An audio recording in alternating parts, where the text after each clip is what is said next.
हाँ जी, हमारा जो नेक्स्ट क्वेश्चन है, जो कि सेकंड क्वेश्चन है, वो है show that any positive odd integer is in the form of 6q+1, 6q+3 और 6q+5 where Q is some integer. वो बोल रहा है कोई भी positive odd integer. Odd integer क्या होते हैं, जैसे कि सबसे पहले हम लिखेंगे ऑड इंटीजर। ऑड इंटीजर कौन से होते हैं? 1, 3, 5, 7, 9 अप टू सो ऑन। ठीक है, वो बोल रहा है कोई भी ऑड इंटीजर है, जब उसको हम डिवाइड करेंगे तो उसका अकॉर्डिंग टू लेमा कौन सी फॉर्मेशन बनेगी? 6q+1, 6q+3 और 6q+5। अब हमने इसको क्या करना है? डिवाइड करके देखना है। किसके साथ? क्योंकि उसने बोला है किसकी फॉर्म चाहिए? 6q, मतलब सब में कौन सा नंबर रिपीट हो रहा है? 6 रिपीट हो रहा है। हमारा लेमा क्या बोलता है? हमारा लेमा बोलता है, यूक्लिड लेमा हमारा बोलता है a equal to B Q plus are where a greater than b and remainder greater than and equal to 0 less than b। अब ये देखो, हमने ये फॉर्मेशन बनानी है, तो इसमें जो डिवाइजर है वो क्या है? b। तो b क्या है इसमें? 6। तो हम क्या करेंगे? इन सब ऑड इंटीजर को 6 से डिवाइड करके देखेंगे। सबसे पहले जैसे हमारा ऑड इंटीजर है 1, हम इसको डिवाइड करेंगे। 1 को हम डिवाइड करेंगे 6 के साथ। अब 6 के टेबल में 1 नहीं जाता, तो हम किसके साथ मल्टीप्लाई करेंगे? इसको 0 के साथ। तो हमारा रिमाइंडर क्या आ जाएगा? 1। अब हम 1 को कैसे लिखेंगे? कैसे होता है हमारा डिविडेंड? मैंने बताया था कल भी, dividend equal to divisor into quotient plus remainder. Okay, अब इस क्वेश्चन में हमारा डिविडेंड कौन है? 1 है। और हमारा डिवाइजर कौन है? 6 है। क्वेश्चन कौन है? 0। और रिमाइंडर कौन है? 1। तो हम इसको लेमा के फॉर्म में कैसे लिखेंगे? 1 इक्वल टू 6 इंटू 0 प्लस 1। अब ये कौन सी फॉर्मेशन बन गई? 6q+1। अब जो हमारा नेक्स्ट ऑड इंटीजर है वो क्या है? 3। ठीक है, अभी अगेन 6 के टेबल में 3 नहीं जाता, तो हम किससे मल्टीप्लाई करेंगे? 0 से। तो हमारे पास क्या आ जाएगा? रिमाइंडर 3। तो इसको कैसे लिखेंगे? 3 को 6 इंटू 0 प्लस 3, मतलब 6 डिवाइजर क्वोशिएंट एंड रिमाइंडर। तो फॉर्मेशन कौन सी बन गई? 6q+3। अब नेक्स्ट करके देखते हैं, 6 को हम 5 से डिवाइड करते हैं। अगेन ये नहीं जाएगा, तो हमारे पास रिमाइंडर आ जाएगा 5। तो 5 को कैसे लिखेंगे? 6 इंटू 0 प्लस 5। तो ये फॉर्मेशन बन गई 6q+5। अभी और देखते हैं आगे। अभी 6 को डिवाइड करते हैं हम 7 के साथ, तो किस पे जाएगा? 6, तो ये जाएगा 1 पे। तो कितना आ जाएगा? रिमाइंडर 1। अब 7 को कैसे लिखेंगे? 6 into 1, because quotient is 1 and remainder is 1। 6 into 1 plus 1। अब ये कौन सी फॉर्मेशन बन गई? 6q+1। ये क्यू क्या है? कोई भी इंटीजर है, ये पॉजिटिव भी हो सकता है, नेगेटिव। यहाँ पे क्यू की वैल्यू क्या है? 0। यहाँ पे भी 0, यहाँ पे भी 0, यहाँ पे क्यू की वैल्यू क्या है? 1। क्यू की वैल्यू कुछ भी हो सकती है, क्वोशिएंट कुछ भी हो सकता है। अभी हम एक और नेक्स्ट ऑड इंटीजर से डिवाइड करके देख लेते हैं, जैसे कि 9। ठीक है जी, तो हम यहाँ डिवाइड करते हैं 6, 9। तो किस पे जाएगा? 1 पे। तो रिमाइंडर क्या आ जाएगा? 3। तो हम 9 को कैसे लिखेंगे? 6 इंटू 1 प्लस 3। तो ये कौन सी फॉर्मेशन बन गई? 6q+3। ओके, नाउ नेक्स्ट एक नंबर और कर लेते हैं। हमारा जो है वो है 11। हम 11 से भी करके देख लेते हैं।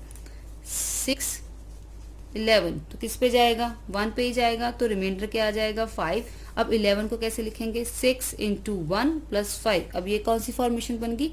6q+5। अब आपने क्या नोटिस किया? हमने ये नोटिस किया, हमने जितने भी ऑड नंबर को डिवाइड किया 6 के साथ, हमारा रिमाइंडर या तो क्या बन रहा है? 1 बन रहा है, या 3, या 5।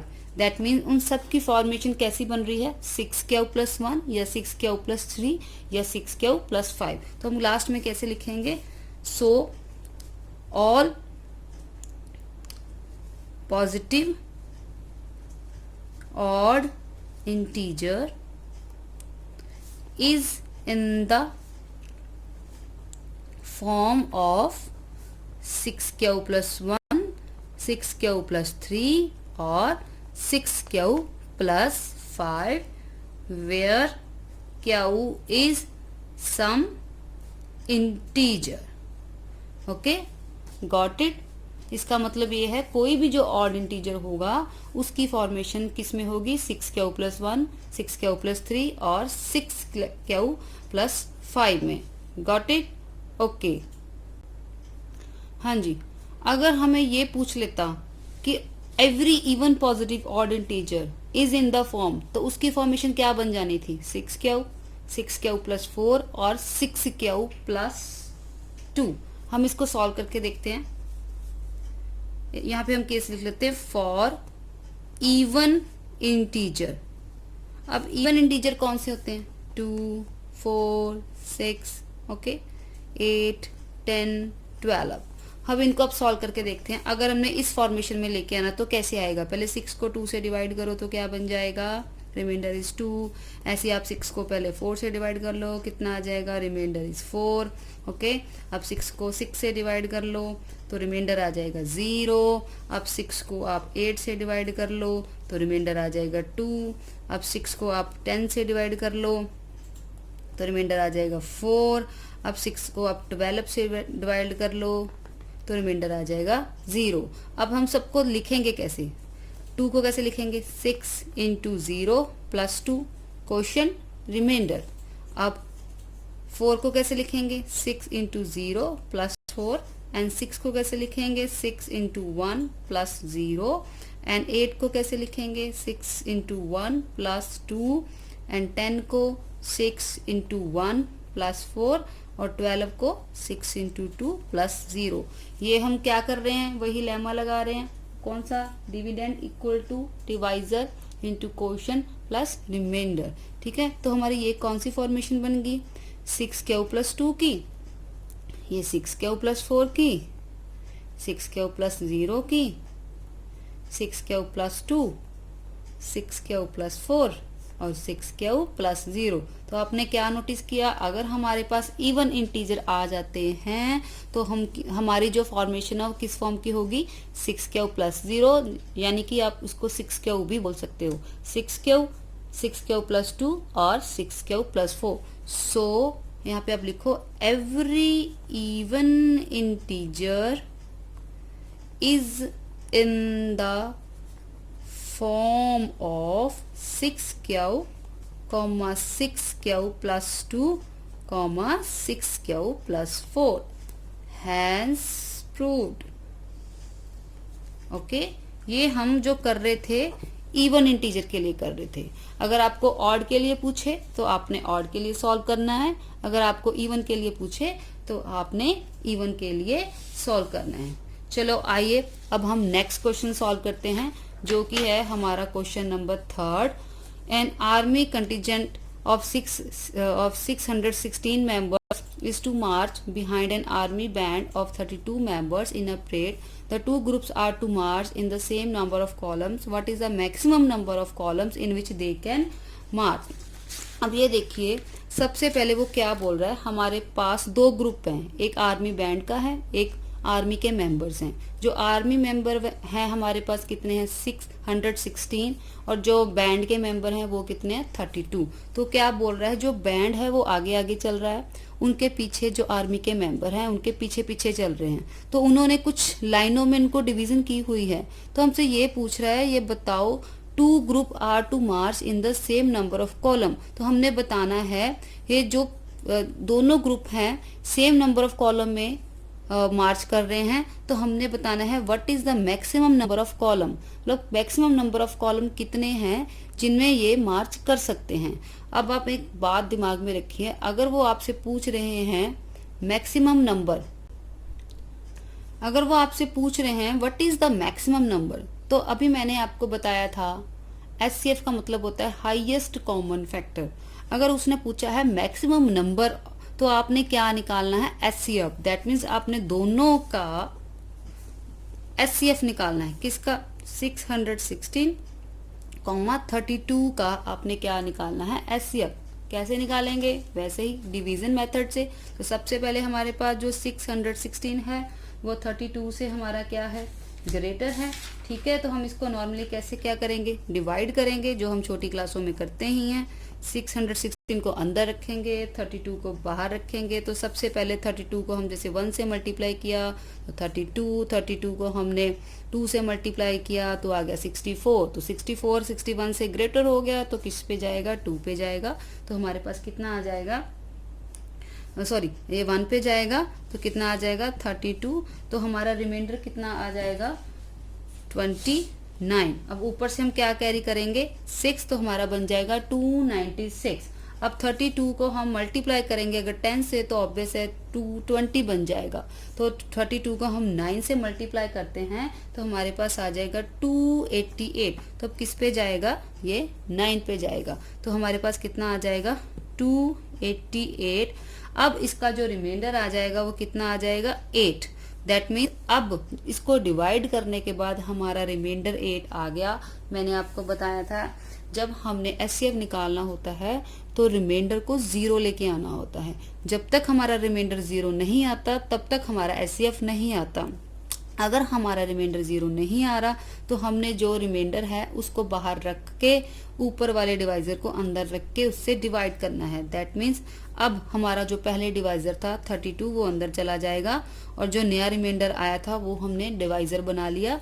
तो 8 को 32 से डिवाइड करेंगे तो कितना आ जाएगा? 4। तो हमारा रिमाइंडर कितना आ गया? 0। दैट मीन्स हमारा एचसीएफ क्या होगा? जिससे डिवाइड करने पर रिमाइंडर 0 आता है वो हमारा क्या होता है? एचसीएफ होता है। ठीक है, अब हम इसको लेमा की फॉर्म में कैसे लिखेंगे? 616 equal to 32 into 19 plus 8। Because जब ये 616 को हमने डिवाइड किया था, किससे किया था? 32 से। हमारा क्वेश्चन क्या था? 19। रिमाइंडर क्या था? 8। उसके बाद हमने 32 को डिवाइड किया था किससे? 8 से। क्वेश्चन क्या आया था? 4। रिमाइंडर क्या आया था? 0। So HCF is 8। So maximum numbers of columns, that means कितनी लाइंस होंगी जिनमें वो डिवाइड होके मार्च करेंगे? 8। तो हमारा आंसर आ गया 8। ओके जी, तो चलिए बढ़ते हैं आगे हमारे नेक्स्ट क्वेश्चन की ओर। हमारा जो नेक्स्ट क्वेश्चन है वो है क्वेश्चन नंबर 4। क्वेश्चन नंबर 4 क्या बोल रहा है? Use Euclid lemma to show that the square of any positive integer is either in the form of 3m और 3m plus 1। क्या बोल रहा है? ध्यान से सुनो। उसने एक वर्ड बोल दिया स्क्वायर, मीन्स कोई भी पॉजिटिव इंटीजर है। पॉजिटिव इंटीजर कैसे होते हैं? जैसे 1 3 5 6। ठीक है, उनका जब स्क्वायर करेंगे उनकी फॉर्मेशन कैसी आएगी? 3m और 3m प्लस 1। इसको भी वैसे ही सॉल्व करेंगे जैसे हमने पिछले क्वेश्चन सॉल्व किए हैं। सबसे पहले वैसे ही लिखेंगे, using Euclid division lemma a equal to B Q plus are where a greater than b and remainder greater than equal to 0 less than equal to b। अब ये देखो इनमें सबकी फॉर्मेशन कैसी आ रही है? 3 3 3। दैट मीन्स अगर हमने डिवाइड करना है नंबर को तो जो b है डिवाइजर है वो किस फॉर्मेशन का होना चाहिए? 3m या 3m प्लस 1 की फॉर्मेशन का होना चाहिए। तो सबसे पहले आप पॉजिटिव इंटीजर लिखो। पॉजिटिव इंटीजर कौन से होते हैं? जैसे 1 2 3 4 5 6 अप टू सो ऑन। हमें क्या बोल रहा है?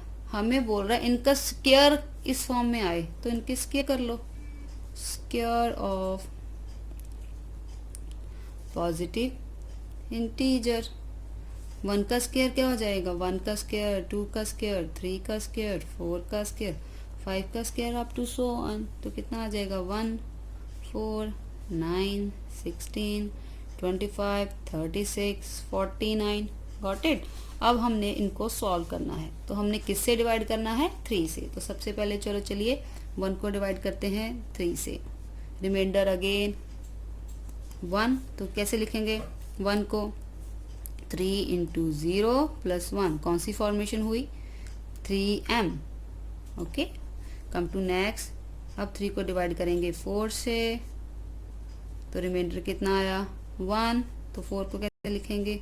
3 इंटू 1 प्लस 1। अब ये फॉर्मेशन होगी 3m प्लस 1 की। ओके जी।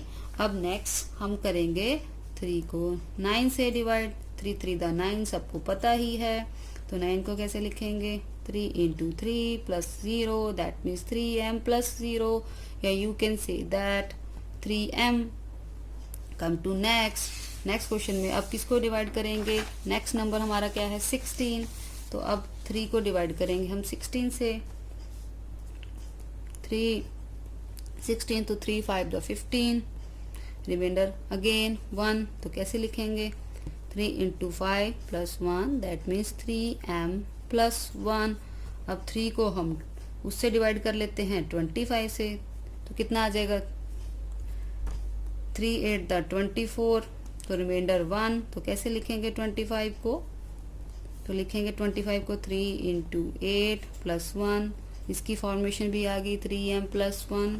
अब हम 3 को डिवाइड कर लेते हैं 36 से, तो कितना आ जाएगा? डिवाइड करके 12, तो रिमाइंडर आ गया 0, तो हम कैसे लिखेंगे 36 को? 3 इंटू 12 प्लस 0। तो आप सबने क्या ऑब्जर्व किया? अब आप सबने यही ऑब्जर्व किया, अगर हम किसी नंबर का स्क्वायर लेके उसको डिवाइड करेंगे 3 से, तो उसकी फॉर्मेशन कैसी बनेगी? या तो बनेगी 3m या बनेगी 3m प्लस 1। तो अब लिखोगे कैसे? So square of every positive integer is in the form of 3m और 3m प्लस 1। ठीक है जी। आई होप आप सबको समझ आ गया होगा।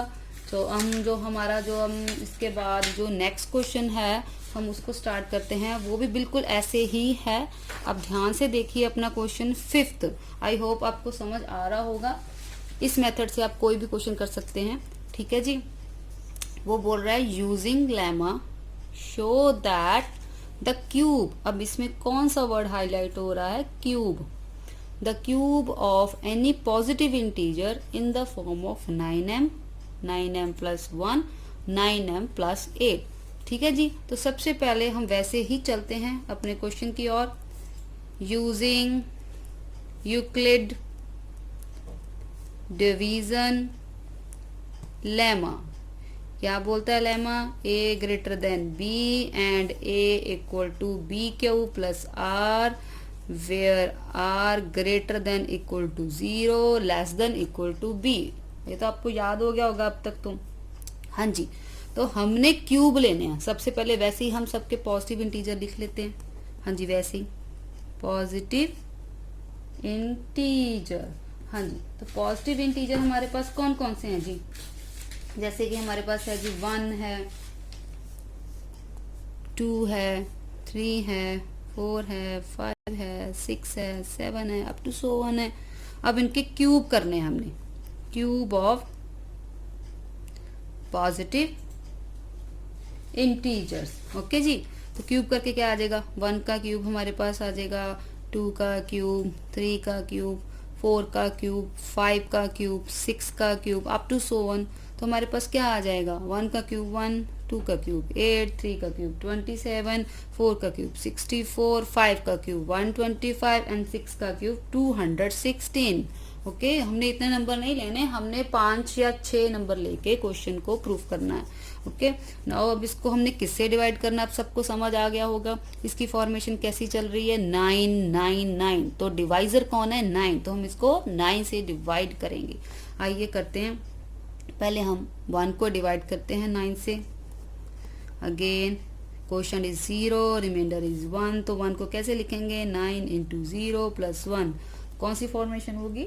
9m plus 1। Come to next, अब हम 9 को डिवाइड करेंगे किससे, 8 से। तो अगेन हमारा क्वेश्चन 0, रिमाइंडर इज 8।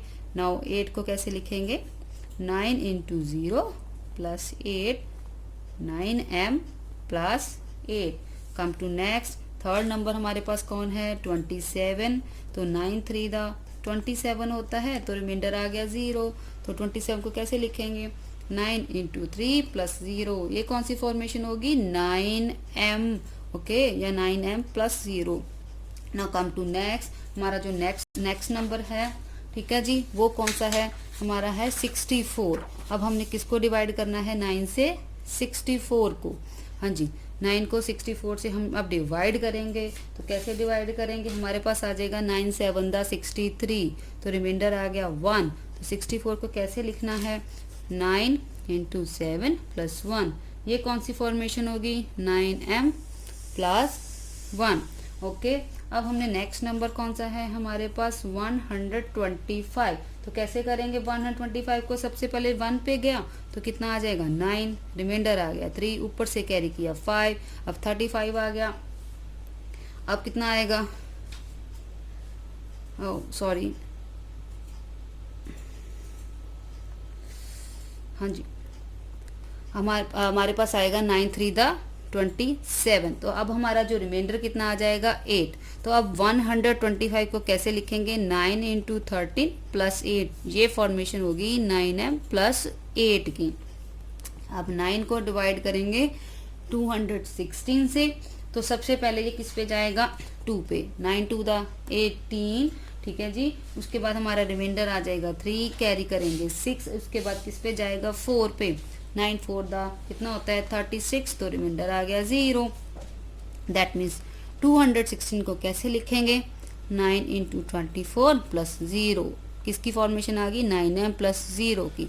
तो आप सबने क्या नोटिस किया, आपने नोटिस किया जब भी हम नंबर को 9 से डिवाइड करेंगे क्यूब लेके, तो उनकी फॉर्मेशन कैसी होगी, या तो 9m प्लस 1 होगा, या 9m प्लस 8 होगा, या 9m प्लस 0 होगा। आप कोई भी नंबर लेके कर सकते हो, बट उनके क्यूब लेके तो आपकी जो फॉर्मेशन है यही बनेगी, ठीक है। तो हमारे पास जो m है वो मैंने पहले बता दिया, इट इज इंटीजर, ये कोई भी हो सकता है, पॉजिटिव नेगेटिव। अब हमारे पास ये m है, ये भी m है, ये भी m है। अब लास्ट में कैसे लिखेंगे, hence the cube of any positive integer is in the form of 9m, 9m plus 1, 9m plus 8, hence proved। Okay student, I hope आपको ये एक्सरसाइज 1.1 पूरी तरह क्लियर हो चुकी होगी। अगर आपको कोई डाउट है तो